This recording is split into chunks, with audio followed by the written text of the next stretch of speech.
Hello friends. तो आज हम स्टार्ट करते हैं अपना ट्रांसफर प्राइसिंग। तो ट्रांसफर प्राइसिंग की दो वीडियोस बनेंगी, एक बनेगी प्रैक्टिकल की और एक बनेगी थ्योरी की। चलते हैं, स्टार्ट करते हैं ट्रांसफर प्राइसिंग का चैप्टर। तो एक सबसे पहले सारे क्वेश्चन करेंगे। इसमें सबसे पहले एग्जांपल नंबर 1 आता है। देखो एग्जांपल नंबर 1 क्या कहता है कि डिवीजन ए प्रोड्यूस करता है goods at a cost of 10 rupees per unit and transfer the good to division B. ठीक है, तो डिवीजन ए क्या हो गया, ट्रांसफरर हो गया। ठीक है, और डिवीजन बी क्या हो गया, ट्रांसफरी। ट्रांसफरर को ही हम सप्लाई डिवीजन कहते हैं और ट्रांसफरी को हम कहते हैं रिसीविंग डिवीजन। ठीक है, which is additional cost of 5 रुपए पर यूनिट।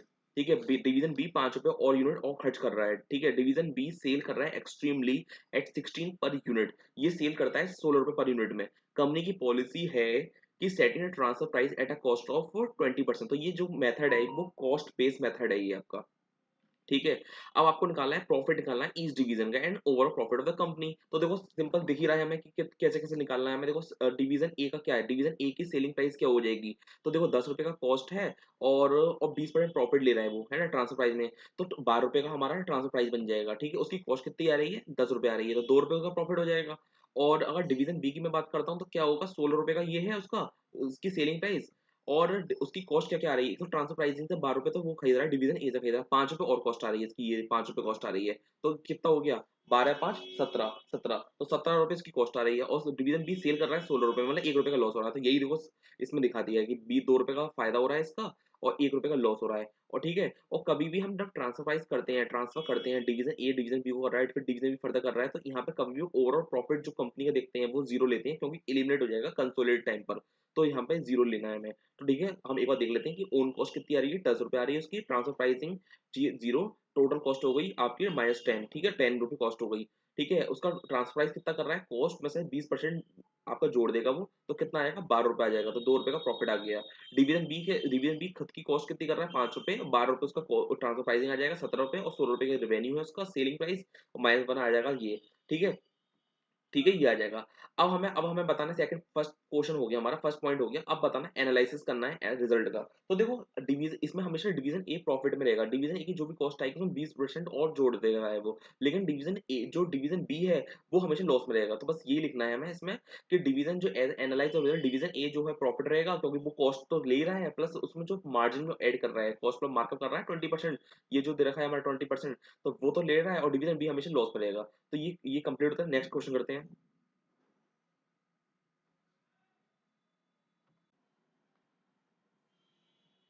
देखिए नेक्स्ट मेथड आता है आपका एक मार्केट प्राइस मेथड, एक share profit relative to total cost method. देखो मार्केट प्राइस बेस्ड मेथड तो सिंपल है कि जो ट्रांसफर प्राइस होता है वही मार्केट प्राइस हो जाता है।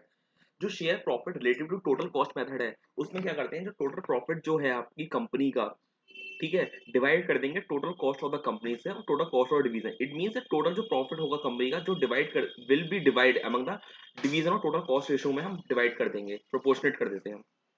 ठीक है, तो उसी के बेस पे ये क्वेश्चन है। ठीक है, तो सबसे पहले आता है कि मार्केट प्राइस और शेयर कंट्रीब्यूशन मेथड। ठीक है, तो देखो सबसे पहले है कि एक मैन्युफैक्चरर है जो cornflakes of two division, one producing the cornflakes and another division of packaging division. ठीक है, जो that manufacture cartons, the production division purchase all the cartons from the packaging division. मतलब इसका मतलब क्या हो गया कि जो प्रोडक्शन डिवीजन है परचेज कर रहा है। ठीक है, तो मतलब जो ट्रांसफर कौन हो गया, पैकेजिंग डिवीजन हो गया। ठीक है, और जो आपका रिसीविंग डिवीजन हो गया वो हो गया जो आप कौन सा है, कॉर्नफ्लेक्स डिवीजन। ठीक है, ये प्रोडक्शन डिवीजन, ये रिसीविंग डिवीजन हो गया। अब जो कॉस्ट ऑफ कार्टन जो दे रखा है फ्रॉम आउटसाइड वेंडर, ठीक है, तो उसका मार्केट प्राइस दे रखा है ये। ठीक है, आउटसाइड वेंडर का ये है 77,000 95,000। ठीक है, कॉस्ट कार्टन का कॉस्ट जो हम आउटसाइड वेंडर से ले रहे हैं। और इसकी जो कॉस्ट आ रही है पैकेज डिवीजन की, वो 75,000 और 80,000 आ रही है। और इनकी अलग अलग कार्टन की दे रखी है, 5,000 की ये दे रखी है और 8,000 की दे रखी है, दोनों की अलग अलग दे रखी है। ठीक है, तो ये production and sale of the final product. ठीक है, जो प्रोडक्शन जो हो रहा है और सेल हो रहा है फाइनल प्रोडक्ट, वो कितने में हो रहा है, वॉल्यूम 5,000 और 8,000 में। देखो सेल वैल्यू है 2 लाख और 3 लाख रुपए। ठीक है, और ये किसकी है, packed in cottons, total packed cottons है उसकी वैल्यू है ये। ठीक है, अब ये कॉस्ट दे रखी है। ठीक है, 1,20,80,000। अब हमें निकालना क्या है, transfer price based of share profit related total cost method और मार्केट प्राइस मेथड, और शो द प्रॉफिटेबिलिटी निकालनी each division under the both method. ठीक है, तो देखो सबसे पहले हम अगर ऐसा करें कि 2 लाख में से 1,20,000 माइनस कर दें, लेकिन एक चीज देखो इसमें जो कार्टन्स हैं उसमें क्या है, ये जो पैकिंग डिवीजन है उसकी वैल्यू भी इंक्लूड है। लेकिन यहाँ पे जो कॉस्ट ऑफ कार्टन की वैल्यू इंक्लूड नहीं है, तो हमें इंक्लूड करनी पड़ेगी। ये 75,000 इसमें इंक्लूड करना पड़ेगा और 80,000 हमें इसमें इंक्लूड करना पड़ेगा, तब आके इसका वैल्यू आएगी। तो बस सिंपल प्रॉफिट तो ऐसे ही आ जाएगा कि 2 लाख में से 1,95,000 माइनस कर दिए तो आपको कितना आ जाएगा, 5,000 आ जाएगा। और 3 लाख में से 2,60,000 माइनस कर दिया तो 40,000 आ जाएगा। तो ये प्रॉफिट आ जाएगा। देखो प्रॉफिट आ गया, देखो प्रॉफिट 5,000 ये आ गया और 40,000 ये आ गया। एक बार इसकी देख लो कैसे कैसे निकाला है। 2 लाख रुपए सेल आ गई, लेस कॉस्ट माइनस कर देंगे प्रोडक्शन डिवीजन की, ये आ गई। और ठीक है, और 1,20,000 है, 1,80,000 या पैकेज डिवीजन की 75,000 80,000 आ गया। टोटल कॉस्ट आ गई 1,95,000 और 2,60,000। ये 75 80 क्यों मैं प्लस करा, क्योंकि इसमें एक्सक्लूडिंग दे रखा है कॉस्ट ऑफ कार्टन, इसमें इंक्लूड नहीं है, इसलिए हमें इंक्लूड करना होगा। टोटल कॉस्ट हमें इंक्लूड करनी होगी, तब जाके प्रॉफिट आ जाएगा। अब हमें दो मेथड से निकालना है, एक तो है मार्केट प्राइस मेथड, उससे ट्रांसफर प्राइसिंग क्या होगी, और एक है share profit relative contribution method. तो सबसे पहले आप निकाल लो अलग अलग डिवीजन का प्रॉफिट कितना आएगा। तो वो फॉर्मूला जो मैंने बताया था कि total profit of the company divide by total cost of the company into total cost of division, तो इससे हम share profit share contribution method से ये आ जाएगा। देखो ये हमने कर दिया, ये हो गया प्रॉफिट ऑफ द कंपनी, ये 5,000 रुपए आ गया, 1,20,000 डिवीजन की कॉस्ट आ गई और टोटल कॉस्ट 1,95,000, तो ये आ जाएगी हमारी। ठीक है, इसका 3,077 आ गई और इसका आ गया 27,692 आ गई। और पैकेज डिवीजन का इसकी कॉस्ट आ गई 1,923। और ये तो ये प्रोपोर्शनेट कर दिया, 5 को में डिवाइड कर दिया, मतलब प्रोपोर्शनेट कर दिया। 3,077 इसकी आ गई, 1923 की आ गई, तो ये 5,40 ऐसे बन जाता है। ठीक है, अब बस अब कर दो बस कि इसकी ट्रांसफर प्राइस क्या होगी, 75,000 तो कॉस्ट है ही इसकी पैकेज डिवीजन की। ठीक है, उसमें प्रॉफिट और जोड़ेगा वो 19,238 और 12,308 रुपए ये जोड़ेगा। 19,233 ये जोड़ दिया उसने। ठीक है, पैकेजिंग का पहले पहले हम पैकेजिंग देख रहे हैं, पैकेजिंग वाला ट्रांसफर प्राइस। ठीक है, तो ये आ गया, तो इसके आ गया 15.38 और इसका आ गया 11.54 आ गया। ठीक है, अब हम निकालना है मार्केट प्राइस मेथड से। तो मार्केट प्राइस मेथड से तो हमें दे रखा है, क्वेश्चन दे रखा था 77,000। तो ठीक है, तो ठीक है 77,000 दे रखा है, 95,000 दे रखा है। मैन्युफैक्चरिंग कॉस्ट कितनी है कि 75,000 क्वेश्चन दे रखी है, 80,000 दे रखी है। तो ये पैकिंग डिवीजन की प्रॉफिट आ गया 2,000 और 15,000 रुपए। और प्रोडक्शन का निकाल लो, प्रोडक्शन का आ गया 3,000 और 25,000 रुपए। तो आना तो 5,000 ही है, 2,000 ये आ गया, 3,000 ये आ गया। ठीक है, अब हम बस निकाल लो उसका वॉल्यूम कितना है, 5,000 8,000 का, मार्केट प्राइस 77,700। ठीक है, नंबर ऑफ कार्टन से डिवाइड कर दो 15.50 और 11.88 आ गया। और यही चीज हमें एनालाइज करके हमें पूरा लिख देना थ्योरी के बेस में।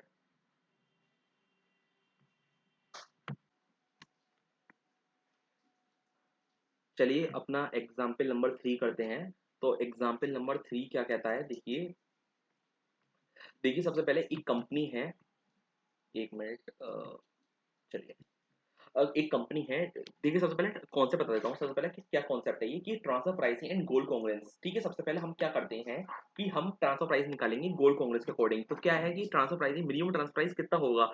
देखो जो ट्रांसफर होगा, जो सप्लाई एंड डिवीजन होगा, वो क्या चाहेगा कि एटलीस्ट मुझे वेरिएबल कॉस्ट तो रिकवर हो जाए अगर मैं डिवीजन बी को ट्रांसफर करता हूँ। तो अगर मुझे लॉस होता है, मेरी शॉर्टफॉल होती है, कैपेसिटी शॉर्टफॉल होती है, तो मैं अपॉर्चुनिटी लॉस जो भी हो रहा है वो भी रिकवर कर पाऊँ। और जो ट्रांसफर होगा, रिसीविंग डिवीजन होगा, वो क्या चाहेगा कि एटलीस्ट मुझे मैं कितना मैक्सिमम मैक्सिमम कितना पे कर सकता हूँ। तो जो बाहर से मिल रहा है मैं इतना तो पे कर सकता हूँ, उससे ज्यादा नहीं पे करूंगा मैं। ठीक है, या मैं इतना पे कर सकता हूँ, जो सेलिंग प्राइस मेरा सेलिंग प्राइस है माइनस करूंगा मैं, अपना कॉस्ट मैं माइनस करूंगा, वेरिएबल कॉस्ट माइनस करूंगा।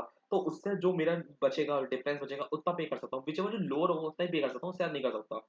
तो हम कहेंगे कि मिनिमम ट्रांसफर प्राइस जो variable cost plus opportunity cost, और मैक्सिमम ट्रांसफर प्राइस जो होगा extra buying cost plus minus अगर कोई अल्टरेशन कॉस्ट है वो ले लेंगे। और ये सेकंड है कि सेलिंग प्राइस और ट्रांसफर अदर वेरिएबल और ट्रांसफर बीच में जो लोअर होगा वो लेंगे। ठीक है, अब क्वेश्चन आता है कि क्वेश्चन है क्या, ये देखो क्वेश्चन है ये। सबसे पहले ये इसमें देखेंगे कि एक कंपनी है जिसके डिवीजन ए है 3 product x Y z, each product can be sold in the open market in the following manner. ठीक है, ठीक है, फिर सेलिंग प्राइस, और सेलिंग प्राइस पर यूनिट दे रखा है 96 92 और 80। वेरिएबल कॉस्ट दे रखा है डिवीजन ए का 33 24 28 और labour hours required per unit division A दे रखा है 6 एंड ये एक मिनट 684। ठीक है, 684। Product y can be transfer to division B, product y भी हमें ट्रांसफर करना है डिवीजन बी को, बट मैक्सिमम जो capacity that might require 300 unit two of y. Division B can buy a similar product, ये दे रखा है एक्सटर्नल बाइंग कॉस्ट दे रखी है हमें। ठीक है, अब हमें देखा है वो शुड बी ट्रांसफर प्राइस बताना है आपको 300 यूनिट। अगर वाई अगर ट्रांसफर करता है, डिवीजन ए डिवीजन बी को ट्रांसफर करता है प्रोडक्ट वाई, तो हम क्या कैसे कैसे है कि देखो सबसे पहले दे रखा है हमें कि सबसे पहले 13,000 आवर्स दे रखे हैं हमें। फिर हमें दे रखा है 8000 आवर्स दे रखे हैं और 12000 आवर्स दे रखे हैं। तो देखो सबसे पहले हम देखेंगे कि हम कितनी हमारी शॉर्टफॉल हो रहा है नहीं हो रहा है। सबसे पहले केस ही देखते हैं, 13000 आवर्स वाला देखते हैं। तो टोटल लेबर आवर ये है आपके अवेलेबल और कितनी रिक्वायर्ड है हमें। तो देखो एक्सटर्नल सेल से हमारी कितनी सेल हो रही है, 800 500 300, ठीक है। उसको मल्टीप्लाई करो, 800 को 600 मल्टीप्लाई करो, 500 को 800 मल्टीप्लाई करो, 300 को 400 मल्टीप्लाई करो, तो आएगा 10,000 आवर्स, ठीक है। और 300 आवर्स हमें और चाहिए, कौन से चाहिए, प्रोडक्ट वाई वाले। तो 300 इंटू 8 करेंगे तो 2400 आ गया। तो टोटल आवर्स हमें रिक्वायर्ड कितने हैं, 12,400 आवर्स। हम पे अवेलेबल कितने हैं, 13,000 आवर्स। तो कोई भी शॉर्टफॉल है नहीं है, कैपेसिटी हमारी फुल है, ठीक है। ठीक है, तो हम पे अभी भी आइडल बचता है, हम पे कितना 600 आवर्स हम पे अवेलेबल बचता है। तो हम कित हाँ, डिवीजन बी को हमें ट्रांसफर करना है, तो हम वेरिएबल कॉस्ट रिकवर कर सकते हैं। हमें अपॉर्चुनिटी कॉस्ट रिकवर करने की कोई भी जरूरत नहीं है। तो मिनिमम ट्रांसफर प्राइस कितना हो गया, 24। और मैक्सिमम कितना दे सकता है ट्रांसफर ही, तो 45 जो हमारी बाइंग कॉस्ट है ना, एक्सटर्नल बाइंग कॉस्ट 45 वो। तो पहले का आंसर यही हो गया, 24 45 प्लस। तो मिनिमम ट्रांसफर प्राइस कितना होगा, 25 24, और मैक्सिमम हो गया 45। अब देखो सेकंड पॉइंट है आपका कि 8000 आवर्स। 8000 आवर्स में हम कैसे निकालेंगे, तो टोटल लेबर आवर्स हम पे अवेलेबल कितने हैं, 8000, और हमें रिक्वायर्ड कितने थे, 12,400, मतलब 2400 आवर्स हम पे, और मिनिमम 2400 नहीं, कितना हो गया आपका 44 आवर्स हम पे शॉर्टफॉल है। अब 44 आवर्स शॉर्टफॉल है, तो हम कैसे करेंगे, तो इसके लिए हमें निकालना पड़ेगा, एक टेबल बनानी पड़ेगी, हमें कंट्रीब्यूशन पर लेबर आवर्स निकालने पड़ेंगे। तो सबसे पहले ये देखो कैसे कैसे निकाला है नोट, कंट्रीब्यूशन पर लेबर आवर्स। तो हम इसके लिए हमें हम क्यों बना रहे हैं, हम इसलिए बना रहे हैं कि जो जिसमें हमें ज्यादा बेनिफिट होगा, जिसमें ज्यादा कंट्रीब्यूशन होगा, पहले वो बनाएंगे हम। तो देखो एक्स वाई जेड बना लिया, उसमें वेरिएबल माइनस कर दी कंट्रीब्यूशन, लेबर आवर्स हम डिवाइड बाई 6 कर दिया, लेबर आवर्स को डिवाइड करके कंट्रीब्यूशन पर आवर्स आ गया, रैंक दे देंगे, पहले रैंक बनाएंगे जेड को, फिर वाई को और एक्स को। तो हम क्या करते हैं कि सबसे पहले हम बनाते हैं कि अगर सबसे पहले अगर डिवीजन ए डिवीजन बी को ट्रांसफर नहीं करता है, तो हमारे कितने यूनिट्स हम ट्रांसफर हमारे कितने यूनिट्स हम एक्सटर्नल सेल कर पाएंगे, ठीक है। पहला वो बना लेते हैं। फिर दूसरा हम कहेंगे कि अगर डिवीजन बी को हम ट्रांसफर करते हैं, तो हमारे जो कितने यूनिट्स हम कम सेल कर पा रहे हैं, एक्सटर्नल सेल कितने कम कर पा रहे हैं, जो डिफरेंस होगा उसको मल्टीप्लाई कर देंगे कंट्रीब्यूशन से। तो बस उतना हमें कंट्रीब्यूशन रिकवर करना होगा डिवीजन बी से, बस आंसर बस नहीं आएगा इसका। तो देखो बस इतना ही करना है इसका आंसर में हमें। तो सबसे पहले ठीक है, तो देखो मैंने यहाँ लिख दिया है कि अगर प्रोडक्ट वाई अगर नहीं ट्रांसफर करते डिवीजन बी को, तो टोटल लेबर आवर्स हम पे कितने हैं, 800। सबसे पहले हम जेड को प्रायोरिटी देंगे, तो जेड 1200 मल्टीप्लाई कर दी, 1200 से माइनस कर दी तो 6800 आ गया। एक्स लेस करेंगे, एक्स सेकंड प्रायोरिटी एक्स की है, तो 4800 आ गया। और बचता है हमारा 2000 यूनिट, और 2000 यूनिट्स है, तो कितना आ गया 2000। और ये कौन सा बचता है, वाई वाला। तो वाई की कितने आवर्स हैं, वाई वाले 8 हैं, तो 2000 डिवाइड बाई 8 करेंगे तो कितना आ गया, 250 यूनिट्स आ गए। तो 250 यूनिट, तो कितना आ गया, 250 यूनिट्स आ गया। देखो 250 यूनिट्स आ गया हमारा, ठीक है। अब प्रोडक्ट वाई अगर ट्रांसफर नहीं करते हम डिवीजन बी को, प्रोडक्ट वाई अगर ट्रांसफर करते डिवीजन बी को, तो हमारे कितने यूनिट्स आएंगे, 8000 लेस करेंगे डिवीजन बी का 2400, 5600 आवर्स आ गए, लेस करेंगे जेड वाला, तो 4400 आ गए। अब हम क्या करेंगे कि 44 यूनिट्स है, लेकिन एक्स की हमें जरूरत कितनी है, कितने थे हमारे, 800 थे ना यूनिट, जरूरत 800 यूनिट एक्स बनाए थे, जो कि 6 यूनिट लेबर आवर्स हैं। 48 आवर्स की जरूरत है हमें, लेकिन हम पे अवेलेबल कितने हैं, 44। तो हम कितने यूनिट बना पाएंगे, 733 यूनिट बना पाएंगे। तो देखो यहाँ पे मैंने टेबल बना ली है कि देखो सबसे पहले 800 यूनिट है, एक बार इसको रफ कर देता हूँ। देखो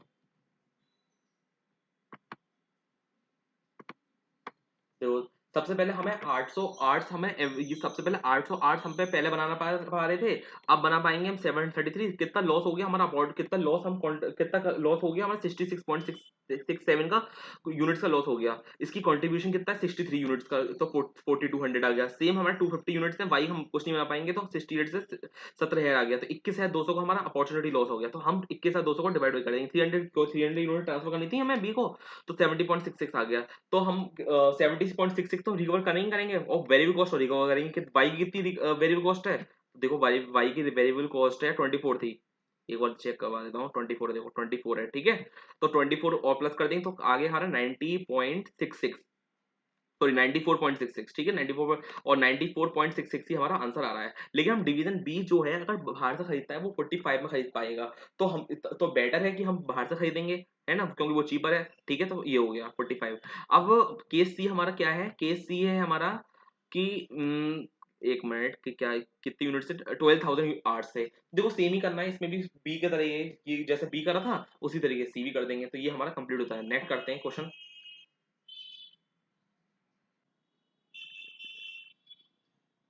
चलिए एग्जाम्पल नंबर 4 करते हैं। तो देखो एग्जाम्पल नंबर 4 क्या कहता है कि एक कंपनी है जिसके दो डिवीजन है, ठीक है। तो एक मिनट में, हाँ, एक कंपनी है दो division, two division A and B making product A and B respectively. One unit of A is the input of each unit of B. B has a production capacity of 45,000 unit and ready market. ठीक है, other information available division A, capacity दे रखी है आपकी division A की 50,000 और maximum external cell बाहर कितनी कर पा रहा है, वो 30,000 कर पा रहा है। अगर प्रोडक्शन 30,000 से 50,000 ले जाना है तो उसको 50,000 रुपए पर 10,000 यूनिट, जितनी भी 10,000 यूनिट एडिशन करनी होंगी उसके लिए हमें 50,000 खर्च और करना पड़ेगा फिक्स कॉस्ट पे। तो मुझे अगर 20,000 यूनिट बढ़ाना है तो हमें कितना खर्च और करना पड़ेगा, 1,00,000 रुपीज। ठीक है, तो हमारा टोटल फिक्स कॉस्ट कितनी आ जाएगी, 5,30,000। ठीक है, वेरिएबल मैन्युफैक्चरिंग कॉस्ट कितनी, 55। वेरिएबल सेलिंग कॉस्ट दे रखी है 10 rupees. Variable selling cost special order का 5 रुपए दे रखा है। Special price per unit extra market 80 per unit. Selling price दे रखा है एक्स्ट्रा सेल का 70। B can buy the input A from outside at slightly incomplete stage 45 rupees per unit. मतलब B बाहर से खरीद पा रहा है जो कि 45 यूनिट में, उसको कुछ अलग से अल्ट्रेशन कॉस्ट भी खर्च करना पड़ता है, कितना, 30 रुपीज पर यूनिट। तो टोटल खर्च कितना कर पा रहा है, करेगा वो 75 यूनिट। तो मैक्सिमम जो होगा उसका मैक्सिमम ट्रांसफर प्राइस कितना हो जाएगा, 75 पर यूनिट हो जाएगा। इफ डिवीजन ए सप्लाई करता है entire demand of 45,000 unit, if division A supply less than quantity, अगर 45,000 से कम करता है तो उसको डिवीजन बी जो होगा पे करेगा 70 पर यूनिट के हिसाब से। ठीक है, ये हो गया। डिवीजन ए आल्सो रिसीव, एक डिवीजन एक और स्पेशल ऑर्डर आया कि 15,000 यूनिट का, which it need to either accept, या तो उसे एक्सेप्ट करना है या फुल रिजेक्ट करना है। Division A has may choose the to avoid a variable selling cost 5 रुपए per unit total transfer of B on special order by incurring fix cost 50,000 per unit. ये 50,000 रुपए से खर्च होना ही है, 50,000 पर यूनिट। ठीक है, what is the best strategy निकालने की, डिवीजन ए को क्या क्या करना चाहिए। तो हाँ, उसके बाद देखो कितने ऑप्शन हो गए। एक डिवीजन ए के पास ऑप्शन होगी कि वो बाहर एक्सटर्नल सेल कर दे, क्योंकि उसको 45,000 यूनिट है। तो 45 यूनिट में स्पेशल ऑर्डर उसे तो पूरा पूरा एक्सेप्ट करना ही है, पूरा एक्सेप्ट करेगा 15 यूनिट, और 30,000 यूनिट वो सेल कर दे वो एक्सटर्नल।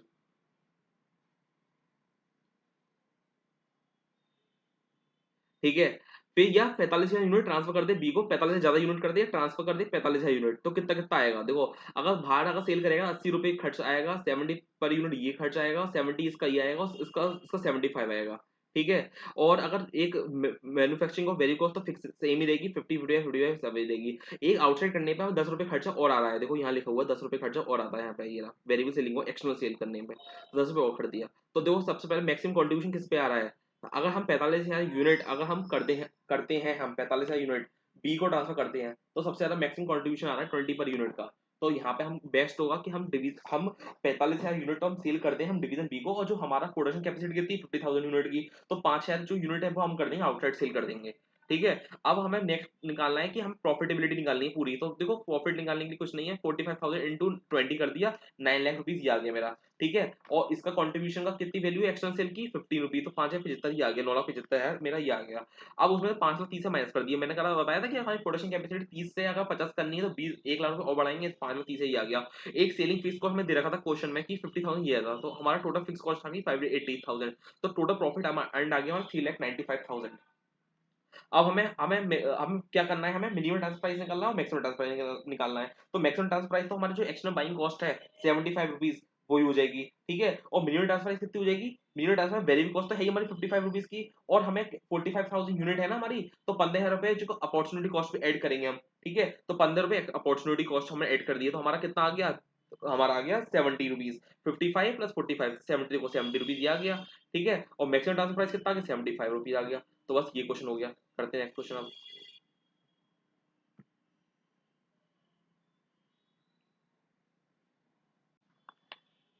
चलिए एग्जाम्पल नंबर 5 करते हैं। तो एग्जाम्पल नंबर 5 आता है, ये आता है आपका इंटरनेशनल ट्रांसफर प्राइसिंग। ठीक है, ये टॉपिक आता है इंटरनेशनल ट्रांसफर प्राइसिंग। देखो इंटरनेशनल ट्रांसफर प्राइसिंग में हमेशा याद रखना कि ये यहाँ पे हम देखते हैं बेनिफिट देखते हैं, कंपनी एज अ होल पे देखते हैं। यहाँ पे हमेशा क्या होगा, एक डिवीजन पे होगा तो बेनिफिट होगा और दूसरा डिवीजन होगा उसमें लॉस होगा। तो जब नेट ऑफ करेंगे तो ओवरऑल बेनिफिट आएगा कंपनी के ऊपर। तो अगर बेनिफिट आता है तो एक्सेप्ट करेंगे प्रपोजल को, अगर नहीं आता बेनिफिट तो हम रिजेक्ट कर देंगे इस प्रपोजल को। ठीक है, ये है फंडा इसका इंटरनेशनल ट्रांसफर प्राइसिंग का। तो देखो एक एग्जांपल है, एक क्या है कि एक car manufacturing company has two manufacturing division in two different countries. एक division A in India manufacture engine of the car. It has a capacity to manufacture 10,000 units each year. ठीक है, उसकी कैपेसिटी कितनी है डिवीजन ए की 10,000 unit की है। Variable cost दे रखे 8,000 पर यूनिट और डिवीजन कैन सेल कर पा रहा है 8,000 इंजन एक्सटर्नली टू कस्टमर को। ठीक है, और क्या प्राइस पे 11,000 पर यूनिट में, मतलब कैपेसिटी 10,000 की है लेकिन वो एक्सटर्नली कितना सेल कर पा रहा है 8,000 रुपए, मतलब 2,000 जो है उसकी स्पेयर रहती है कैपेसिटी। ठीक है, the other division division B जो है इटली का है, दे उसको जरूरत कितनी है 5,000 इंजन की एवरी ईयर में to assemble the further into car. It purchase these engine from vendor in Italy at a price, वो इटली से खरीदता है 9,000 रुपए पर यूनिट में। अगर division B were to purchase, अगर यूनिट ये यूनिट जो खरीदता है अगर डिवीजन ए से खरीदता है तो 10,000 यूनिट वो बेच पाएगा। मतलब डिवीजन ए डिवीजन बी को कह रहा है कि अगर मैं तुम्हें अगर ट्रांसफर करूंगा तो 10,000 रुपए पर यूनिट पर ट्रांसफर करूंगा। Since no selling expense need to be incurred on internal sale, variable cost of such transfer 7,000 per unit। और क्या कह रहा है कि अगर मेरी वेरिएबल कॉस्ट अगर मैं कस्टमर को भेजता हूं तो मेरी वेरिएबल कॉस्ट कितनी आती है 8,000, लेकिन मैं अगर मैं अपने डिवीजन को भेजूंगा डिवीजन बी को बेचूंगा तो कितनी वेरिएबल कॉस्ट आ रही है 7,000 पर यूनिट की। ये डिवीजन ए एक्सेप्ट करता है इंटरनल ऑर्डर डिवीजन बी, तो it will have the curtail some of the external sale. Curtail तो करना पड़ेगा, पहले हमारी कैपेसिटी कितनी थी 8,000, अगर हम अगर मैं बेच देता हूँ 5,000 रुपए दे देता हूँ तो मेरी इतना तो कर्टेल करना पड़ेगा 5,000 यूनिट, क्योंकि मुझे बेचना पड़ रहा है मुझे। ठीक है, लेकिन मेरी प्रोडक्शन कैपेसिटी पूरी कंप्लीट हो जाएगी क्योंकि मेरी कैपेसिटी कितनी है 5,000 की 10,000 की। पहले मैं बाहर बेच सकता था कस्टमर को 8,000, तो मेरी 2,000 में रह जाता था, मेरा माल स्पेयर रहता था। लेकिन अब क्या हो रहा है कि मैं 5,000 तो मैं कस्टमर को दूंगा, आउटसाइड सेल करूंगा, 5,000 में करूंगा डिवीजन बी को दूंगा, तो मेरी कैपेसिटी फुल यूटिलाइज हो जाएगी पूरी। तो मुझे 2,000 का जो 2,000 जो यूनिट एक्स्ट्रा मैं बेच पा रहा हूँ सेल कर पा रहा हूँ वो देखूंगा डिवीजन ए का कितना बेनिफिट हो रहा है, उसका कॉन्ट्रीब्यूशन क्या है। तो डिवीजन ए का एक बार कॉन्ट्रीब्यूशन देख लो कितना आ रहा है। देखो डिवीजन ए का जो क्या है कॉन्ट्रीब्यूशन, वेरिएबल कॉस्ट है 8,000 और 11,000 रुपए सेलिंग प्राइस है, तो 3,000 रुपए आ रहा है इसका कॉन्ट्रीब्यूशन। ठीक है, और डिवीजन बी को अगर बेचता है डिवीजन बी कितना, डिवीजन बी जो है उसका कंट्रीब्यूशन कितना आ रहा है कि अगर 7,000 रुपए का उसको उसको वेरिएबल कॉस्ट कितनी आ रही है 7,000 रुपए की। ठीक है, और अगर डिवीजन ए को कितना सेल कर रहा है वो 10,000 रुपए, मतलब कॉन्ट्रीब्यूशन सेम है 3,000 रुपए कॉन्ट्रीब्यूशन। अगर मैं आउटसाइड सेल करता हूँ तो भी 3,000 रुपए कॉन्ट्रीब्यूशन आ रहा है, और डिवीजन बी को सेल करता हूँ तो भी 3,000 रुपए कॉन्ट्रीब्यूशन आ रहा है मेरा। ठीक है, और टैक्स रेट दे रखा है इंडिया का 30% और इटली का दे रखा है 40%। अब आप बताना है कंपनी एज अ होल का कि आपको बेनिफिट क्या होगा। तो डिवीजन ए डिवीजन बी का आपको मैंने क्या बताया था, इंटरनेट ट्रांसफर प्राइसिंग में हमेशा एक डिवीजन को फायदा होगा दूसरे डिवीजन को लॉस होगा, और जब ओवरऑल देखेंगे तो ओवरऑल जो होगा बेनिफिट हो जाएगा कंपनी और एज अ होल को। ठीक है, तो सबसे पहले फायदा देख लो डिवीजन ए का, डिवीजन ए कितना फायदा कर पा रहा है। डिवीजन फायदा कर पा रहा है तो एक्स्ट्रा यूटिलाइजेशन कितना हो पा रहा है उसका 2,000 रुपये एक्स्ट्रा यूटिलाइजेशन हो पा रहा है। पहले 8,000 ही सेल करता था, लेकिन आज क्या होगा 5,000 तो सेल करेगा कस्टमर को और 5,000 ही सेल करेगा डिवीजन बी को, तो 2,000 रुपये यूटिलाइज और ज्यादा हो पा रहा है। उसका कॉन्ट्रीब्यूशन कितना था 3,000 रुपये कॉन्ट्रीब्यूशन आ रहा है, तो 60 लाख आ गया। उसमें मुझे टैक्स पे करना पड़ेगा 30%, तो 42 लाख का मुझे टैक्स कॉन्ट्रीब्यूशन आ गया। और बी का कितना फायदा हो गया, बी जो है बी का लॉस कितना होगा, मतलब बी जो हो रहा है बाहर से खरीद पा रहा है 9,000 रुपये में, लेकिन अगर मैं डिवीजन बी से खरीदूंगा ए से खरीदूंगा तो मैं 10,000 खरीद रहा हूँ, तो मेरा एक्स्ट्रा लॉस कितना हो रहा है 50 लाख का। ठीक है, लेकिन मुझे टैक्स बेनिफिट मिल जाएगा कितना 40%, तो 30 लाख का। तो 42 लाख का फायदा 30 लाख का लॉस, तो ओवर बेनिफिट कंपनी कितना के 12 लाख का। तो हाँ कहेंगे कि हाँ ये एक्सेप्ट कर लेंगे प्रपोजल को, ये ठीक है 12 लाख का। देयरफॉर डिवीजन बी जो होगा परचेज करेगा इंजन इंटरनली फ्रॉम डिवीजन ए से। ठीक है, बस ये जो मैंने बताया था कैपेसिटी वाला ये तुम देख लो कि 10,000 रुपये की टोटल कैपेसिटी 8,000 में एक्स्ट्रा सेल कर पाऊँ 2,000 बचता है, लेकिन बी कितना कर रहा है 5,000 रुपये 3,000 रुपये मेरा कर्टेल बचता है। ठीक है, और कॉन्ट्रीब्यूशन देखो 3,000 रुपये मैंने बता दिया था आपको, बस ये कंप्लीट होता है। चलते हैं नेक्स्ट क्वेश्चन पे। चलिए इलस्ट्रेशन नंबर स्टार्ट करते हैं, इलस्ट्रेशन नंबर 1। देखो एबीसी माइनर है जो ऑपरेट हो रहा है two division, one in Japan other in UK. देखो एक एबीसी माइनर है जिसके दो डिवीजन है, एक बार समझ लो कि एबीसी माइनर है। ठीक है, ये भी इंटरनेशनल ट्रांसफर प्राइसिंग का क्वेश्चन है कि देखो एबीसी माइनर है जो एक जो की है कंपनी, इसके दो डिवीजन हैं, एक जापान में है एक यूके में है। जो जापान वाली जो कंपनी है जो क्या काम कर रही है, खाली काम कर रही है आपका माइनिंग काम कर रही है, और ये जो यूके वाली कंपनी जो प्रोसेसिंग काम कर रही है। अब तो ऐसे केस में जो रॉ मटेरियल को ट्रांसफर करना है प्रोसेसिंग वाली कंपनी को, ठीक है, तो मुझे ट्रांसफर प्राइसिंग कैलकुलेट करना होगा कि क्या ट्रांसफर प्राइसिंग आएगा। और फिर नेक्स्ट सेकंड पॉइंट में पूछा है हमसे कि ऑपरेटिंग इनकम निकालना है मुझे।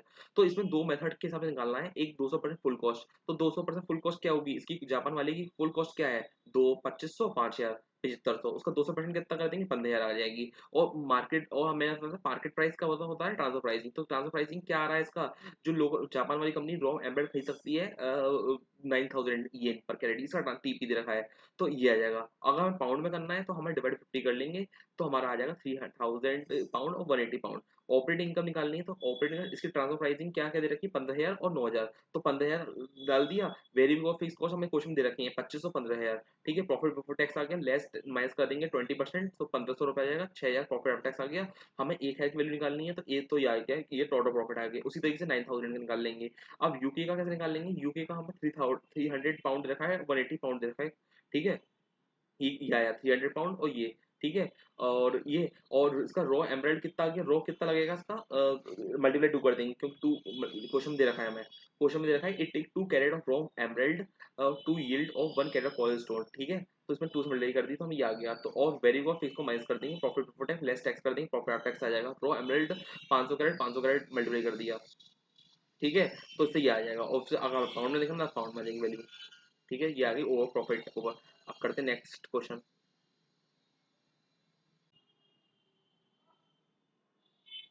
देखिए, क्वेश्चन नंबर 1 स्टार्ट करते हैं। तो क्वेश्चन नंबर 1 टेस्ट नॉलेज का बेसिक क्वेश्चन है ये। अगर आपने एग्जाम्पल और इलस्ट्रेशन कर लिए हैं तो आपको बहुत सिंपल हो जाएगा ये क्वेश्चन। फिर भी मैं कर स्टार्ट करता हूँ। तो अब जी इज ट्रांसफरिंग डिवीजन, जी एक ट्रांसफर डिवीजन है, ट्रांसफर है, और आर जो है रिसीविंग डिवीजन है इन द कंपनी का। ठीक है, R has a demand for the 20% of G production capacity. जो आर की डिमांड है वो 20% है, जी जितना प्रोडक्शन कर रहा है उसका 20% है, विच हैज द फर्स्ट। और कंपनी पॉलिसी है कि कंपनी सबसे पहले जी को देती है फर्स्ट मीटर, और as per company policy state with reason with division G and R enjoy the more advantage each of the following independent situation assuming no inventory buildup।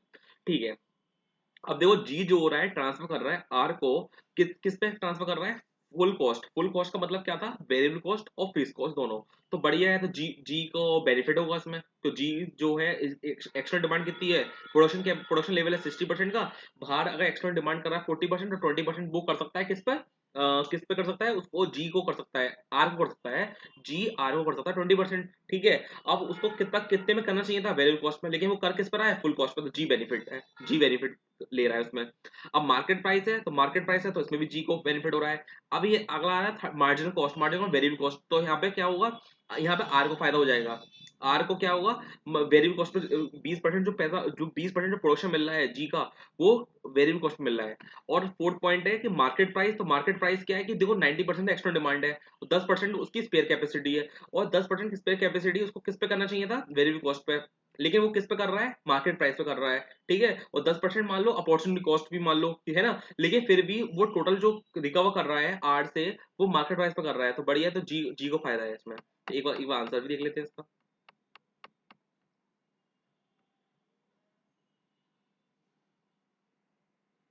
देखो, पहले में जी का फायदा, सेकंड में भी जी का फायदा, थर्ड में जी का फायदा, और वो आर का फायदा, फोर्थ में जी का फायदा। करते हैं नेक्स्ट क्वेश्चन। चलिए नेक्स्ट एग्जाम्पल करते हैं। तो नेक्स्ट एग्जाम्पल आता है आपका एग्जाम्पल टेस्ट नॉलेज का क्वेश्चन नंबर 2। तो देखिए, सबसे पहले बी लिमिटेड है जो मेक का 3 प्रोडक्ट बना रहा है, X Y Z division X Y Z. The following information, direct material दे रखा है, लेबर दे रखा है, वेरिएबल ओवरहेड दे रखे हैं, सेलिंग प्राइस दे रखा है टू आउटसाइड कस्टमर को, से एग्जिस्टिंग कैपेसिटी दे रखी है 6,000 की, जो एक्सटर्नल डिमांड है वो 5,000 है, इसकी 5,500 है और 5,000 है। Additional fix cost that can be incurred to install additional capacity. अगर एडिशनल कैपेसिटी बढ़ानी है तो आपको फिक्स कॉस्ट आपको दे रखा है 45, 9,000, 23, 2300, 400, 100। और मैक्सिमम एडिशनल कैपेसिटी हम बढ़ा सकते हैं 6,000, 2,000, 2,250। तो इसमें हमें क्या करना पड़ेगा, इसमें कॉस्ट बेनिफिट एनालिसिस करना पड़ेगा कि क्या हमें ये जो एडिशनल कैपेसिटी है क्या हमें बढ़ानी चाहिए, क्या उससे प्रॉफिट हो रहा है नहीं हो रहा है। अगर प्रॉफिट हो रहा है तो हमें एडिशनल कैपेसिटी बढ़ानी चाहिए, अगर अगर प्रॉफिट नहीं हो रहा हमारा तो हम एडिशनल कैपेसिटी नहीं बढ़ाएंगे। ठीक है, और वाई या जेड है need to material X, Y और जेड को एक्स की मटेरियल चाहिए होता है। तो मतलब क्या है कि जो डायरेक्ट मटेरियल दे रखा है ना, उसमें एक्सक्लूडिंग दे रखा है मटेरियल एक्स और डिवीजन वाई एंड जेड। तो देखो, जो वाई और जेड का जो मटेरियल दे रखा है वो आउटसाइड मटेरियल दे रखा है, जो डिवीजन एक्स से जो मटेरियल आ रहा है वो नहीं है इंक्लूड उसके अंदर। तो अब देखो, वाई और जेड अगर मटेरियल एक्स का जरूरत होती है, मटेरियल एक्स जो अवेलेबल है मार्केट में वो 23 रुपए का है, और ठीक है, और डिवीजन एक्स जो होता है सप्लाई करता है material free defect and is able to sell. वो अगर डिवीजन एक्स जो सेल कर रहा है वाई और जेड को, वो दे रहा है 25 में, और मार्केट से आउटसाइड मार्केट से मिल रहा है 23 पर यूनिट में। ठीक है, और each unit of Y and Z 1 unit of X of input of slight modification. If Y अगर परचेज करता है तो 23 रुपए पर यूनिट, और उसमें 3 रुपए मॉडिफिकेशन जाएगा। और वाई जो परचेज करता है डिवीजन एक्स है, तो इनका एडिशनल ट्रांसफर कॉस्ट जो लगती है 2 रुपए लगती है। तो देखो मैं बाहर से मैं खरीदता हूँ 23 रुपए तो देने ही देना है मुझे, मॉडिफिकेशन के नाम पर मुझे 3 रुपए और देने हैं, ठीक है, तो 26 रुपए हो गया। और अगर मैं डिवीजन एक्स का खरीदता हूँ तो मुझे कुछ खर्चा और आता है, तो मैं वो माइनस करूंगा, क्योंकि मैक्सिमम मैं कितना पे कर सकता हूँ डिवीजन एक्स को, मैं 24 रुपए पे कर सकता हूँ, तो 24 रुपीज ये आ गया मेरा 24 रुपीज, ठीक है। और उसी तरीके से और इसमें हमें लोअर देखना होता है कि मैक्सिमम ट्रांसफर प्राइस हम लोअर देखते हैं, तो हमारा हमारा तीन कंडीशन होती है, देखो external buying cost plus minus alteration cost, तो ये जो हो गया इसका इससे आ रहा है 24 रुपीज। और एक हमारा होता है selling price of transferee, other variable cost of transferee, तो सेलिंग प्राइस कितना है ट्रांसफरी का 65 रुपए, ठीक है, और वेरिएबल कॉस्ट कितनी है 22 और 6 28 और 2 30 रुपए हो गए, और 2 रुपए माइनस कर देंगे तो हमारा हो गया 33 रुपए। और ठीक है, और एक होता है selling price of transfer, selling price transfer कितना हो रहा है 25 रुपए का, तो विच एवर लोअर कौन सा है, तो 24 लोअर है, तो 24 इसका आ गया मैक्सिमम ट्रांसफर प्राइस, ठीक है। जो डिवीजन एक्स ट्रांसफर करेगा डिवीजन वाई को 24 रुपए पे।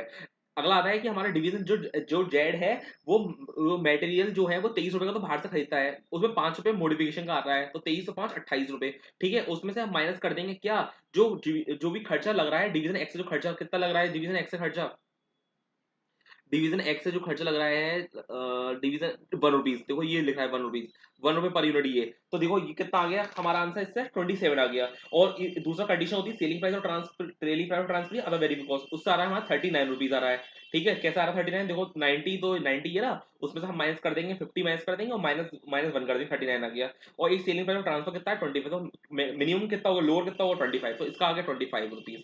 देखो मैंने ये कर रखा है 25 आ गया, एक का 27 39 25, तो कौन सा लोअर है 25, ठीक है। अब बस अब करना है हमें कंडीशन, अब देखना है कि अब हमें बेस्ट स्ट्रेटेजी निकालनी है कि कौन सी बेस्ट स्ट्रेटेजी होगी कि किस डिवीजन को कितना देना है हमें, और उससे हमें कितना मैक्सिमम प्रॉफिट हो जाएगा, और हमारे कंपनी एज अ होल का निकालना है प्रॉफिट हमें, वो हम कॉस्ट बेनिफिट एनालिसिस करके देख लेंगे कि एडिशनल कैपेसिटी हमें यूज करनी है नहीं चाहिए, ठीक है। तो सबसे पहले आप आंसर पे आओ, दो आंसर हमारा क्वेश्चन नंबर 2, ठीक है।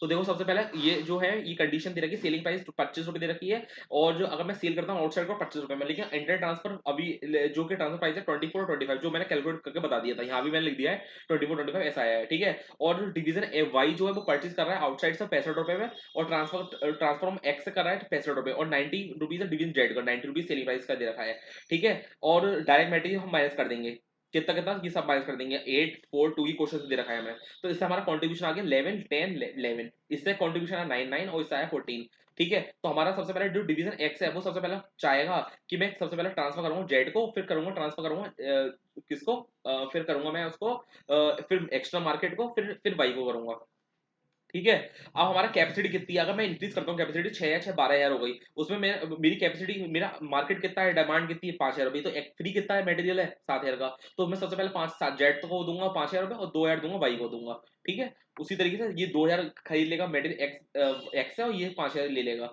अब हमें कॉस्ट बेनिफिट एनालिसिस निकालना है, जो हमने एडिशन कैपेसिटी से फिक्स कॉस्ट कितनी हमारी कितनी आ रही है 45 9 23 है 100, ठीक है। कंट्रीब्यूशन कितना आ रहा है हमारा 64 हजार, कैसा आया कि 2 हजार यूनिट से 2 हजार का 10 से मल्टीप्लाई कर देंगे, जो क्वेश्चन दे रखा था ना 10 रुपए, ये 10 रुपए से 11 रुपए का कंट्रीब्यूशन से मिल रहा है हमें जेट से, तो ये कितना आ गया 64 हजार, तो हमारा फायदा कितना हो रहा है 90,000, ये एक्सपेंशन करेंगे और इसमें भी एक्सपेंशन करेंगे। और इसमें क्या था, इसमें याद रखना कि इसमें जो हमारा कैपेसिटी हमारी कितनी है 52 से 50 की है, लेकिन हमारा डिमांड कितनी है 5 हजार, तो 250 का तो हमें यूज करना नहीं है, तो हम 2000 को ही मल्टीप्लाई करेंगे, इसमें 2250 से मत करना 2000 से करना है, 2014, तो हमारा 28 हजार आ गया, तो इसमें भी एक्सपेंशन करेंगे, तो ये हमारा कंप्लीट होता है। और कॉस्ट और लास्ट में हमें पूरा कॉस्ट बेनिफिट कंपनी तक खोल के निकालना है, तो बस कंपनी तक खोल के लिए सबसे पहले सेलिंग निकाल दो, इंटर ट्रांसफर निकाल दो, माइनस फिक्स को माइनस कर दो, नेट आ जाएगा 1,67,900। नेक्स्ट क्वेश्चन करते हैं,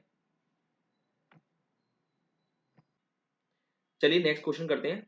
तो नेक्स्ट क्वेश्चन क्या कहता है कि एक सेंचुरियन कंपनी है जो ऑपरेट कर रहा है पल्प डिवीजन। तो देखो इस क्वेश्चन में इस क्वेश्चन में करने से पहले मैं एक थोड़ा फंडा बता देता हूँ आपको, बस दो बातें याद रखनी है, मिनिमम ट्रांसफर प्राइस क्या होती है, मैक्सिमम ट्रांसफर प्राइस क्या होती है। मिनिमम ट्रांसफर ट्रांसफर का देखते हैं, और मैक्सिमम ट्रांसफर का कि हम जैसा था वो कितने में खरीद पाएगा, मैक्सिमम कितना पे कर पाएगा, ठीक है। तो उसके लिए वो तीन कंडीशन होती हैं, क्या क्या कंडीशन होती हैं, देखो सबसे पहले होता है external buying cost plus minus alteration cost, या सेकंड कंडीशन होती है सेलिंग प्राइस और transfer minus other variable cost, ठीक है। और थर्ड कंडीशन होती है सेलिंग प्राइस और ट्रांसफर, विच एवर जो लोअर होता है वो कंडीशन देखनी है हमें, ठीक है। सबसे पहले यही हो कंडीशन हो गई, ठीक है। अगर हम पे सरप्लस कैपेसिटी है, स्पेयर कैपेसिटी बचती है, तो हम वेरिएबल कॉस्ट पर रिकवर करेंगे, है ना, रियली कॉस्ट होगी। अदरवाइज हम वेरिएबल कॉस्ट तो लेंगे लेंगे, प्लस अपॉर्चुनिटी कॉस्ट भी रिकवर करेंगे, किससे, ट्रांसफर से। बस इतना ध्यान रखना है, बाकी क्वेश्चन सिंपल है, कुछ नहीं है क्वेश्चन में। कि देखो दो डिवीजन है, सबसे पहले एक पल्प डिवीजन है और एक कार्डन डिवीजन है। एक पल्प डिवीजन का जो प्रॉफिट दे रखा है हमारा 30 का नेट इनकम दे रखी है, और जो पल्प डिवीजन का जो कैपेसिटी दे रखी है ना वो 1 लाख केजी पर ईयर की है, बस इतना ध्यान रखो बस, ठीक है। फिर अब क्या होता है कि एक एक जो हमारा है, हमारा कार्टन डिवीजन है, और वो कह रहा है कि मैं परचेस करूंगा, किससे, पल्प से खरीदूंगा 10,000 केजी, ठीक है। ब्लू खरीद सकता है, या उसकी कैपेसिटी कितनी 1 लाख की, और वो खरीदना चाह रहा है ये 10,000 केजी, खरीद लेगा, बिल्कुल ठीक है। तो अब वो जो कॉस्ट कितना कितने में कह रहा है कि मैं सप्लायर कितने में खरीदूंगा, 210 लेस 10% क्वांटिटी डिस्काउंट, ठीक है। तो मतलब 210 माइनस 10% कितना होता है, 210 माइनस 21, मतलब 210 माइनस 10%, 189। तो 189 में वो खरीदेगा, ठीक है, ठीक है। तो हमारा मैक्सिमम ट्रांसफर प्राइस कितना हो गया, 189 रुपीज। अब मिनिमम ट्रांसफर प्राइस अब देख लेते हैं। अब देखो मिनिमम ट्रांसफर प्राइस क्या होगा, कि अब सिचुएशन वन क्या क्या कहता है कि the pulp division is position to sell the pulp to outside customer at normal price 210 per kg, will the manager of carton division pulp division agree transfer of 10,000 per kg of pulp next year and डेटामेंट price.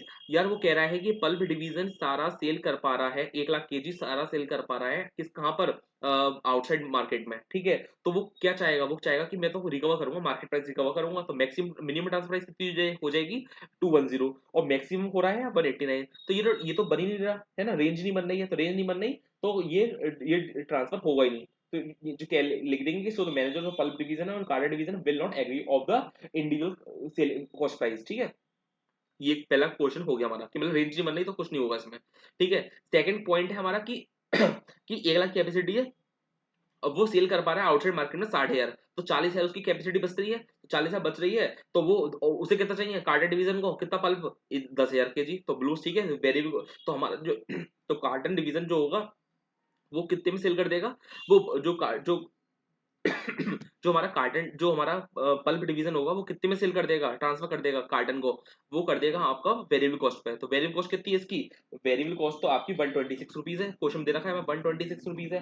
तो minimum transfer price हो जाएगी 126 और maximum transfer price हो जाएगी 189। तो ये हमारी रेंज बन गई, ये ओके, ये हो गया हमारा कंप्लीट। अब सिचुएशन नंबर 3 कहता है, सिचुएशन नंबर 3 कहता है कि हम कार्टन डिवीजन जो हो रहा है वो आउटसाइड से खरीद पा रहा है, मतलब एक्स्ट्रा बाइंग कॉस्ट कितनी आ रही है, 177 रुपीज की आ रही है, तो मैक्सिमम ट्रांसफर प्राइस हो जाएगी 177, और जो मिनिमम ट्रांसफर प्राइस है 126 है, ठीक है।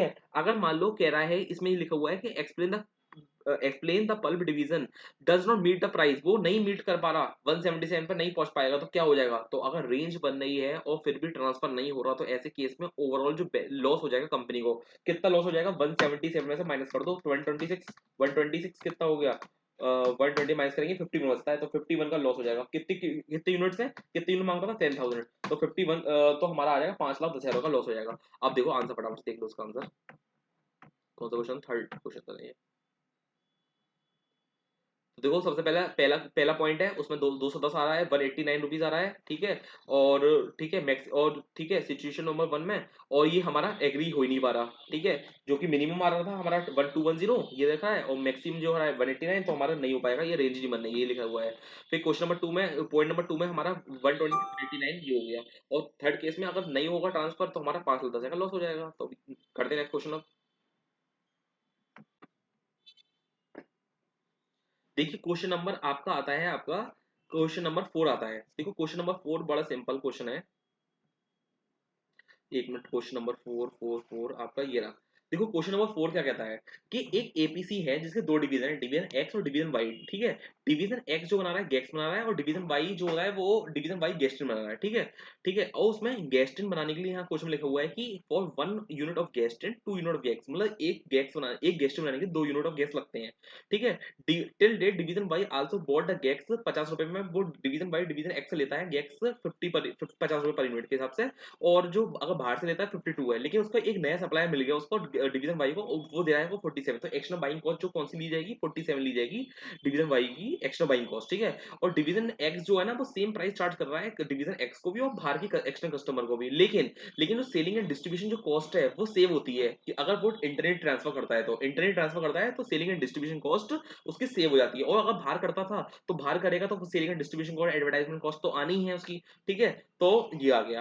अब ये क्वेश्चन में एक्स्ट्रा ये दे रखा है आपको, अब देखो सेलिंग प्राइस दे रखी है, वेरिएबल कॉस्ट दे रखी है, वेरिएबल कॉस्ट प्लस कर लो, 12 प्लस 16 28 प्लस 2 30 और 34। तो देखो अगर हम करेंगे, अगर हमारी हम क्या करेंगे, हमें प्रॉफिट निकालना है, देखो क्वेश्चन में देखा है प्रॉफिट निकालना है, तो हम प्रॉफिट निकालने के फॉर्मूला क्या होता है, सेल में से वैल्यू कॉस्ट माइनस कर दो, माइनस फिक्स कॉस्ट माइनस कर दो। लेकिन अब वैल्यू कॉस्ट माइनस करेंगे ना, अगर मैं एक्सटर्नल सेल करूंगा तो एक्सटर्नल सेल कितनी कर पा रहा हूं मैं, देखो टोटल कैपेसिटी है 5 लाख की, ठीक है, उसमें से मैं एक्सटर्नल सेल कर पाऊंगा 2-3 लाख रुपए, एनुअल एक्सटर्नल डिमांड है मेरी। लेकिन हमारा जो फर्स्ट प्रायोरिटी होगी वो हम देंगे पहले अपने ही डिवीजन को, अपने डिवीजन को कितनी रिक्वायरमेंट है, 1,20,000 यूनिट गैस्टिन, 1,20,000 यूनिट गैस्टिन बना रहा है वो, लेकिन गैक्स कितने यूज होंगे इसमें, हम हमें पता था एक गैक्स्टिन बनाने के लिए 2 गैक्स लगते हैं, तो ऐसे केस में 2,40,000 गैक्स लगेंगे। तो हम पे टोटल कैपेसिटी 5 लाख की, उसमें 2,40,000 है, तो वो डिवीजन बाई को दे देगा, तो बचा कितना 2,60,000। तो याद रखना हमेशा कॉस्ट जो माइनस होगी वो 34 2,60,000 मल्टीप्लाई 34 प्लस 34 करेंगे, selling and distribution cost add करेंगे। और अगर हम डिवीजन एक्स जो डिवीजन वाई को हम ट्रांसफर करेंगे 2,40,000 यूनिट, उसमें मल्टीप्लाई करेंगे कितना 30, क्योंकि उसमें सेलिंग एंड डिस्ट्रीब्यूशन कॉस्ट नहीं लगती है, ये पॉइंट है हमारा, ठीक है। तो ठीक है, ये हो गया, ठीक है। इसका प्रॉफिट निकाल लेंगे, किसका निकाल लेंगे, डिवीजन एक्स का निकाल लेंगे, डिवीजन वाई का निकल जाएगा, और कंपनी एज होल का जो होगा प्लस कर देंगे, तो दोनों कंपनी एज होल का आ जाएगा, बस देख लेंगे। और फिर हमसे पूछा है कि इंपैक्ट बताइए टोटल एनुअल प्रॉफिट, अगर कोई analyse impact of total annual profit for each division for the company whole division if Y accept, अगर डिवीजन वाई है जो अगर एक्सेप्ट कर लेता है न्यू ऑफर, न्यू सप्लायर का ऑफर, न्यू सप्लायर कितने रुपए का दे रहा था 47 रुपीज का, तो ऐसे केस में क्या इंपैक्ट आएगा, देखो पहले जो 5 लाख की कैपेसिटी थी वो 5 लाख की फुल यूटिलाइज हो पा रही थी, क्योंकि 2,40,000 यूनिट तो बाहर डिवीजन वाई दे रहा था, और डिवीजन एक्सटर्नल डिमांड कितनी कर पा रहे थे, हम कैटर कर पा रहे थे 2,60,000। लेकिन अगर वो डिवीजन वाई बाहर से लेगा तो दोस्त हमारी कैपेसिटी कितनी है, हमारी कैपेसिटी 5 लाख की, लेकिन हम सेल कितना कर पाएंगे, डिमांड हमारी कितनी 3 लाख, तो हमारी जो 2 लाख यूनिट है वो स्पेयर रह जाएंगी, तो हमारा ऐसा होगा कंपनी ऐसा खोल कर ना प्रॉफिट होगा वो कम हो जाएगा, ठीक है, ये हो जाएगा, ये इसमें ये देखना है। और थर्ड पॉइंट है हमारा कि in the case scenario discuss the top management should intervene advice suitable transfer pricing of gax for resolving transfer price conflict which promote a goal congress with that through efficient performance of concern division. कुछ नहीं करना, simple से याद रखना है हमें कि देखो हमारी हमारी रिक्वायरमेंट डिवीजन वाई कितनी 2,40,000 रुपए, 2,40,000 यूनिट, ठीक है, उसमें से हमने 2 लाख हमारी अगर 5 लाख कैपेसिटी हमारी, उसमें 3 लाख हम अगर सेल कर पा रहे हैं हम बाहर, तो हमारी तो 2 लाख आइडल हमारी, तो 2 लाख आइडल है, उसको तो मैं वेरिएबल कॉस्ट से मल्टीप्लाई कर दूंगा। हमें पता है कि जो स्पेयर कैपेसिटी होती है उसको तो हम हमेशा कंसिडर करते हैं वेरिएबल कॉस्ट है, लेकिन जो हमारी जो जितनी हम शॉर्टेज होगी उसमें हम अपॉर्चुनिटी कॉस्ट ही प्लस करेंगे। अपॉर्चुनिटी कॉस्ट कितनी हमारी है 60 रुपीज की, तो हमारा प्रोपोर्शनेट कर लेंगे 32.67 आ जाएगा आंसर, और मैक्सिमम ट्रांसफर प्राइस कितनी हो जाएगी वो भाई 47 हो जाएगी। तो बस यही आंसर होगा, एक बार क्रॉस चेक कर लेते हैं और नेक्स्ट क्वेश्चन करते हैं फटाफट से। एक बार देख लो, बस फॉर्मेट देख लो आप फटाफट से ये क्वेश्चन का। देखो सबसे पहले आपका ये 2,60,000 यूनिट, ये क्वेश्चन का आंसर इसका फोर्थ। देखो पहले मैंने ये बता दिया था कि 2,40,000 यूनिट नहीं, इस पैराग्राफ में ये लिखा हुआ है। फिर हमारे 2,60,000 यूनिट हम एक्स्ट्रा सेल करेंगे, बाहर इंटर सेल 2,40,000 करेंगे। ठीक है, ये रहा। फिर हमारा ये हमारा other material cost labour, other manufacturing overhead, selling and distribution cost, हमारा कंट्रीब्यूशन आ जाएगा, फिक्स को मैच करेंगे 49, ये आ जाएगा हमारा प्रॉफिट आ जाएगा 75,20,000। और नेक्स्ट का जो प्रॉफिट आएगा वो आएगा 40,80,000, क्योंकि हमारा इसमें सेल हम अपना ही सेल कर पा रहे हैं 3 लाख यूनिट का, इसमें 2 लाख अनयूटिलाइज हो पा रही है, इसलिए हमारा प्रॉफिट हमारा कम हो गया है। और नेक्स्ट में हम प्रोपोर्शनेट कर देंगे, प्रोपोर्शनेट करने से हमारा 32.7 मिनिमम ट्रांसफर आ जाएगी और मैक्सिमम ट्रांसफर प्राइस आ जाएगी 47। चलते हैं नेक्स्ट क्वेश्चन पर।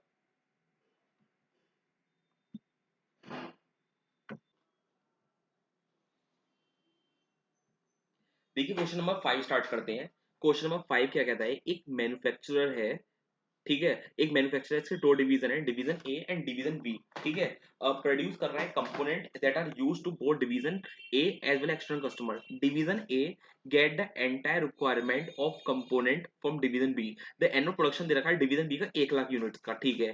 The division B operate full capacity with no inventory at the beginning and the end of the year, it sell component external customer 4,000 per unit, ठीक है। तो 4,000 per unit दे रखी है, variable cost दे रखी है 2750। Internally it transfer the component to division A, factoring and opportunity cost from the lost sale, तो total sale of division B 36 crore, ठीक है, of which external customer 20 crore rupee. तो देखो देखो टोटल सेल मैंने लिख दिया है, एक समरी बना दी है कि टोटल सेल हमारी 36 करोड़ की है जी, क्वेश्चन दे रखा 36 करोड़, ठीक है।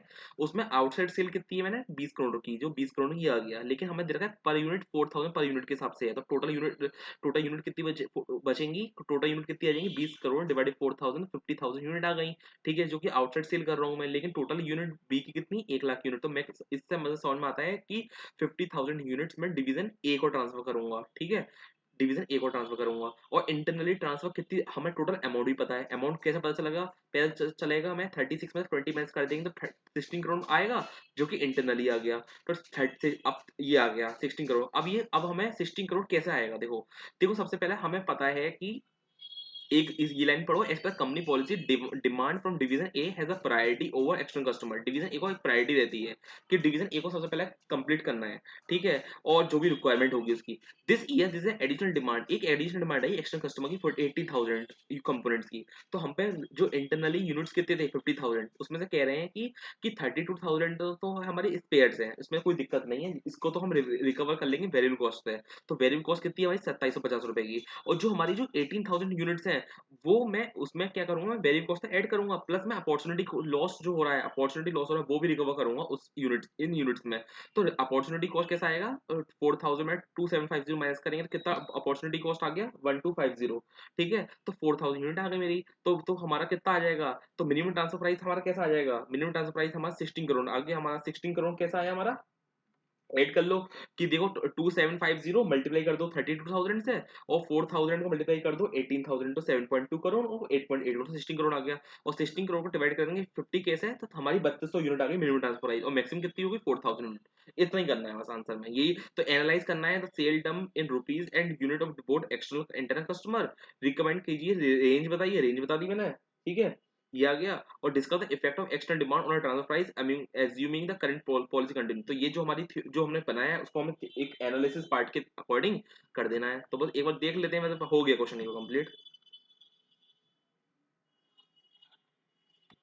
एक बार देख लेते हैं इसका आंसर, ठीक है।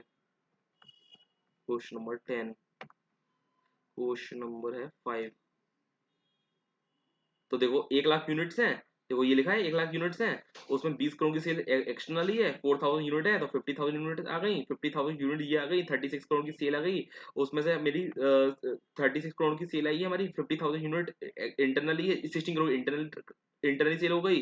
2750 को रिकवर करूंगा मैं कितनी, 32,000 यूनिट से, 18,000 को रिकवर करूंगा 4,000 यूनिट से, और वेरिएबल कॉस्ट देखो 1250 की आ गई मेरी, ठीक है। उससे मेरी ये टोटल सेल आ गई 18,000 प्लस 1250, ये इसकी मल्टीप्लाई कर दूंगा, ठीक है। तो मेरा 16 करोड़ ये मेरा ये आंसर आ जाएगा, ठीक है, ठीक है। और ट्रांस रेंज कितनी बन जाएगी, रेंज आएगी 2750 और 4,000 रुपये, ये आ गई मेरी, ठीक है। और फिर लास्ट में ये थ्योरी लिख दी है बस, बस ठीक है, ये हो गया। अब नेक्स्ट क्वेश्चन करते हैं फटाफट से। चलिए क्वेश्चन नंबर आपका स्टार्ट करते हैं, क्वेश्चन नंबर 6।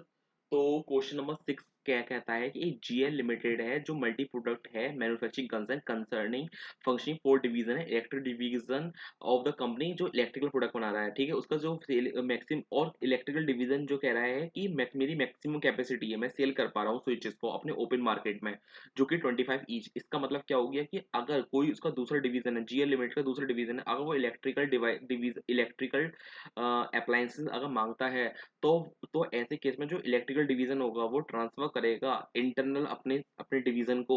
ट्रांसफर प्राइसिंग क्या होगा उसका, मार्केट प्राइस क्या होगा, सेलिंग प्राइस का 25 पे, है ना। वो उसमें अपॉर्चुनिटी कॉस्ट भी रिकवर करेगा, ठीक है।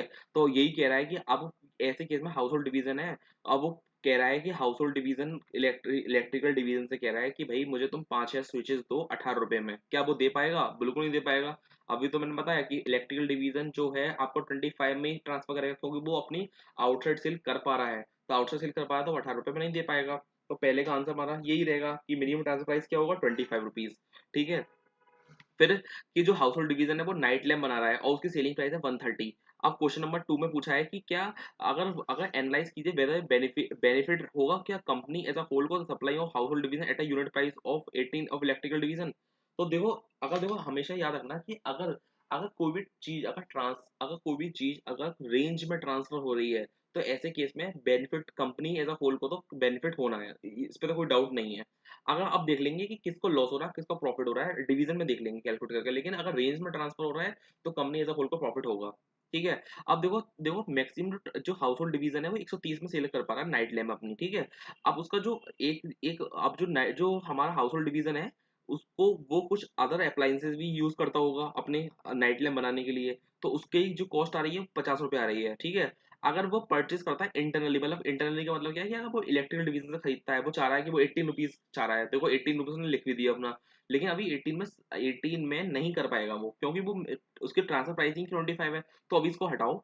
हमारा फॉर्मूला भी क्या था, हमें फॉर्मूला जो हमने अभी पीछे जो क्वेश्चन करे थे उसमें फॉर्मूला देखो हमारा, हम मैक्सिमम ट्रांसफर प्राइस कैसे निकालते हैं। हम मैक्सिमम ट्रांसफर प्राइस निकालते हैं ना, extra buying cost plus minus alteration cost, एक हमारा ये होता है। दूसरा क्या होता है, सेलिंग प्राइस और ट्रांसफरी माइनस करेंगे वेरिएबल कॉस्ट ऑफ ट्रांसफरी, ठीक है। वेरिएबल कॉस्ट क्या होगी ट्रांसफरी की, तो ठीक है। तो वेरिएबल कॉस्ट इसमें देख लेंगे, तो वेरिएबल कॉस्ट ये तो 50 रुपीज ही आ रही है, एक अदर वेरिएबल कॉस्ट कितनी आ रही है 40 रुपीज आ रही है। और फिक्स कॉस्ट कॉस्ट क्या होगी, तो एलोकेटेड कॉस्ट है, इसको तो हम यूज करेंगे नहीं। तो 50 प्लस 40 90 हो गया, और 90 और 130 में से अगर 90 में माइनस करता हूँ तो कितना हो गया 40 रुपीज। तो मैक्सिमम ट्रांसफर प्राइस क्या होगा 40। तो मिनिमम ट्रांसफर प्राइस अगर 25 और मैक्सिमम ट्रांसफर प्राइस 40, तो हम कहेंगे रेंज में ट्रांसफर हो रहा है 25 और 40 रेंज में हो रहा है, तो बेनिफिट तो कंपनी को होगा। लेकिन अगर वो 18 रुपए में ट्रांसफर करता है इलेक्ट्रिकल डिवीजन, तो ऐसे केस में 25 में से 80 माइनस करो कितना बचता है 7, तो 7 रुपए का लॉस हो जाएगा किसको, इलेक्ट्रिकल डिवीजन को, ठीक है। और do you feel the division manager should accept the inter division transfer, if yes, हाँ रेंज में ट्रांसफर हो रहा है 25 और 40, 25 40 अभी मैंने बताया था। तो यही सारा कैलकुलेट करके बता दिया है इसमें। चलते हैं नेक्स्ट क्वेश्चन पर। चलिए नेक्स्ट क्वेश्चन करते हैं, क्वेश्चन नंबर 8।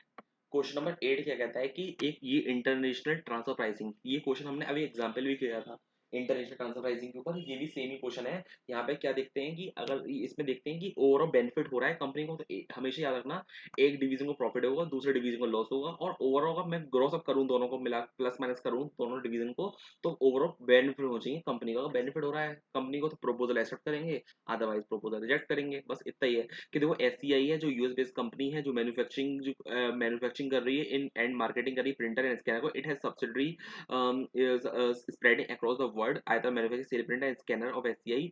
देखो एक इंडियन सब्सिडरी है एससीआई, ठीक है, जो बाय कर रही है important component printer scanner for the Chinese subsidiaries है, ठीक है। और इंडियन सब्सिडरी बाय कर रही है 1.5 लाख यूनिट, ठीक है, फॉर चाइनीज सब्सिडी, जो कि है कितना येन 32 पर यूनिट, एंड पे कर रही है कस्टम ड्यूटी 29.5। एक जापानीज एक और है, ठीक है, जापानीज है जो कि मैन्युफैक्चर करी same component printer scanner the manufacturing unit and is ready to supply the market. 320 में कह रही है कि मैं 320 में ट्रांसफर कर सकती हूँ। एससीआई एग्जामिन द प्रोपोज, अब एससीआई जो है हमारा, एससीआई कौन है, SCI examine the propose Japanese manufacture and आज the Chinese subsidiary to present the view of the issue. The Chinese subsidiary, Chinese कह रहा है कि अब तुम अब हम क्या कर रहे थे, हम क्या किससे ले रहे थे, हम कौन इंडियन सब्सिडरी ले रही थी चाइनीज से। अब चाइनीज से नहीं लेंगे, हम जापान से लेंगे, तो हम देखते हैं कि जापान में फायदा हो रहा है नहीं हो रहा है अगर जापान से खरीदने में। तो चाइनीज से हमने पूछा, तो चाइनीज कह रहा है कि मैं अपनी अपनी कंट्री में मतलब चाइना में मैं सेल कर सकता हूँ, मैं उसको कितना 1,20,000 यूनिट, ठीक है, 30 का लॉस हो रहा है मतलब चाइना को, है ना। तो ठीक है। और ऐसे केस में क्या है, और सेम उसका प्राइस कितना है 30 रुपये पर यूनिट के मैं सेल कर पाऊंगा, और इसको अगर मैं चाइना में सेल करता हूँ तो एक इनलैंड टैक्स और आता है उनका 10% का, ठीक है, और वेरिएबल कॉस्ट 20 पर यूनिट दे रखी है। अब कॉर्पोरेट टैक्स दे रखे हैं चाइना इंडिया यूएसए का कितना दे रखा है, और करेंसी एक्सचेंज रेट इतनी दे रखी है, ठीक है। हमें फाइनेंशियल अप्रेजल निकालना है, तो बस देख लेंगे इंडियन सब्सिडी का, देख लेंगे कितना फायदा हो रहा है, और लॉस देख लेंगे किसका, किसका देख लेंगे चाइनीज का, ठीक है। और दोनों को प्लस माइनस करके देखेंगे कि ओवरऑल बेनिफिट हो रहा है कंपनी को, और बेनिफिट हो रहा है कंपनी को, तो हम जापानीज का जो प्रपोजल है वो एक्सेप्ट कर लेंगे, अदरवाइज प्रपोजल रिजेक्ट कर लेंगे, ठीक है। तो फटाफट से आंसर देख लो और हो जाएगी, होगी खत्म ये क्वेश्चन। क्वेश्चन नंबर 8, देखो सबसे पहले 1.5 लाख यूनिट्स हैं, उसमें 30 रुपीज से मल्टीप्लाई कर दिया, और 9.80 हमारा कन्वर्जन रेट है, ठीक है। तो इन रुपीज में निकाल दिया मैंने, टोटल कस्टम ड्यूटी 29.5 है, टोटल कॉस्ट मेरी इतनी आ गई। अगर मैं जापान से खरीदता हूँ तो 1.5 लाख यूनिट 320 का आएगा, ठीक है, इतना आ गया, और लेट कॉर्पोरेट टैक्स, तो ये बन रहा है मेरा 60,20,000, इतना हमारा सेविंग हो रहा है आफ्टर कॉर्पोरेट टैक्स, ठीक है। ठीक है। अब चाइनीज सब्सिडी जो हो रही है कि हम 1.5 लाख यूनिट है, 1,20,000 यूनिट वो सेल कर पा रहा है, तो कितना कंट्रीब्यूशन लॉस कितना होगा, 30 में से 20 माइनस का 10 आ गया, ठीक है, ये आ गया।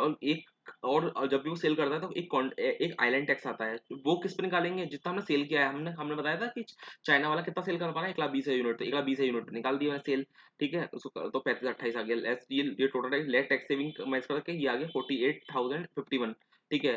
तो यहाँ पे सेविंग हो रही है हमारी 60 लाख आ रहा है, और यहाँ खर्चा कितना आ रहा है, नेट लॉस कितना आ रहा है 48, तो नेट फायदा तो हो रहा है ना, मैं 11,720 का, तो हम कहेंगे फायदा हो रहा है, बढ़िया है, तो भैया तो ओवरऑल बेनिफिट हो रहा है कंपनी को, ठीक है। फिर बाद में तो बस इसके जो थियोरेटिकल पॉइंट है ये तो हमारा सेट बी में इंपॉर्टेंट नहीं है, फिर भी आप देख लेना अगर ये तो अपने बस थ्योरी ये नहीं है कि क्वेश्चन हो गया आपका कंप्लीट।